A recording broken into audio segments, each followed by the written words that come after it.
Roy Moore doesn't seem to know when to quit.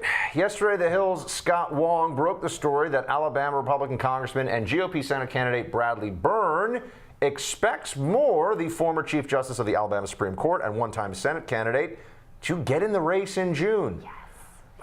Do it, Roy. Go for it. Just crushing all that is good in the universe. Moore lost a special election Senate bid to Democrat Doug Jones in 2017 in the wake of allegations of sexual misconduct involving underage girls. Accusations which Moore has denied.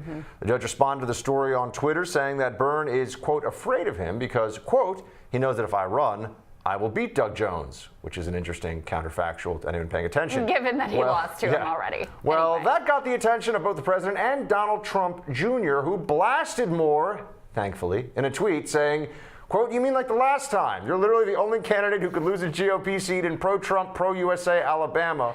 Running for office should never become a business model. If you actually care about hashtag MAGA more than your own ego, it is time to ride off into the sunset, Judge. Damn. The president himself also weighed in this morning, putting out a number of tweets that read in part, Roy Moore cannot win. The consequences will be devastating. What do you think? Is this hurt kill his chances? Trump Sr. and Jr., this is like an alley-oop of truth. Bam! Yeah. Go, Roy, go. She's like, yeah. Go, Roy, go. Actually, she wants Roy to run. I like how Don Jr. calls it says pro-USA Alabama, as if the rest of the states are like anti-USA. I mean, I'm from Manhattan. It's not really America. Oh, come on. Manhattan is quintessential America. I know. It's the biggest city in the country. Whatever. I'm just saying. KB, what do you got? All right. More serious story here. 11 people have died climbing Mount Everest this year, including American Christopher John Kalish. He died last week after summiting the world's tallest peak at the age of 61. The 11 deaths, more than double the total death toll for the entire climbing season of last year, and it's made 2019 the deadliest year on Everest since 2015. Because of the altitude at Everest Peak, climbers have just hours to reach the summit before they risk falling victim to pulmonary edema, which makes it very difficult to breathe. So Kalish's death highlights an overcrowding problem that is plaguing Everest. Each climber is led by at least one guide from the local ethnic Sherpa community. This leads to traffic jams that can easily turn deadly, particularly in the narrow paths to and from the peak known as the death zone.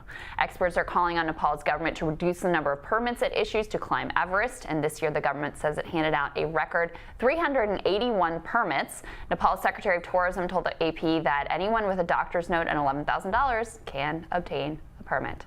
Yikes. I think I'll hold off on that particular goal. Yeah, I didn't actually have it as a goal. It does not interest me in the slightest. I don't like going to a resort where you can't drink the tap water, Crystal, so I don't think climbing Everest isn't my future. Roughing it isn't really your thing. No, I want to know what the thread count of the sheets are, not the thread count of the sleeping bag 15,000 feet up. That's not how I roll. That's your thing. Got it. In the spring, we told you about this year's bracket for the annual Name of the Year tournament. Crystal Ball Buck Sexton, obviously. Well, last week, the fine folks from Noti announced... Name of the Year. That's what that stands for. That's what we're going for. Yeah. Announced the winner of this year's competition, and sadly, it is neither of your rising co-hosts. The fix was in. I'm not saying it was rigged, but I'm not saying it was. In case you need a refresher, since 1983, the Name of the Year bracket has been filled out to, quote, discover, verify, nominate, elect, and disseminate great names. And the latest name to be added to the pantheon of alias awesomeness is Pope Thrower, the press attaché for the U.S. Embassy and Consulate in Vietnam. That is a badass name.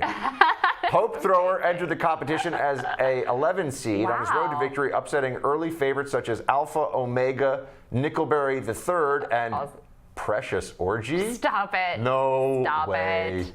In the final round of voting, Pope Thrower pulled off a stunning upset of a #1 overall seed in the tournament, former Texas beauty queen. No control room. Nice try. It's the person's name. Nice How can you not say it? Try control room. Come on, Buck. Someone's going to get a code red over that one.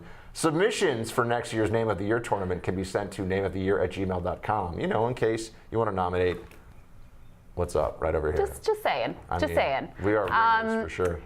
It's bad when your name is so bad that you can't even read it. This isn't even TV on the internet. You're uncomfortable reading the name on the internet. It's the person's name. Are you kidding me? Media Matters would cut that and be like, look at this Savage Sexton saying these terrible things for the Do children that. of We'll get America. more views. Come on. Yeah, you're right, actually. There's a lot of things you get that. Tomorrow on Rising, former National Security Advisor General Jim Jones is going to share his thoughts on the latest tensions between the United States and Iran. And of course, Team Rising will be in the house to help us make sense of all the things that are happening. Indeed. Have a fabulous See you then. day. See you then.